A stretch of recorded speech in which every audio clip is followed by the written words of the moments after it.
একজন বলছে 70-75টা করেছি, অনেকে বলে কথাটা শুনলে খুব মনে কষ্ট হয়।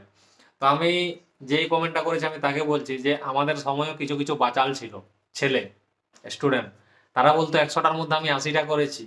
কেউ বলতো আমি ৪০টা করেছি, তাকে সবসময় অপমান করার চেষ্টা করতো যে কি পড়াশোনা করেছে ৬ মাস ধরে। আমাকেও অনেকে বলতো। কিন্তু যতগুলো তুমি করবে না একদম 100% তোমার মধ্যে কনফিডেন্স থাকা উচিত যে এটাই সঠিক। চাইলেই তুমি কম করো, বেশি করার দরকার নেই। তো সেটাই হচ্ছে মেন কথা। বেশি করলেই হয় না। হয়তো দেখা গেল সে ৫০টা ঠিক করেছে, ২০টা ভুল করে দিয়েছে। তাহলে ৫০ দুগুণে ১০০ নাম্বার তার হলো।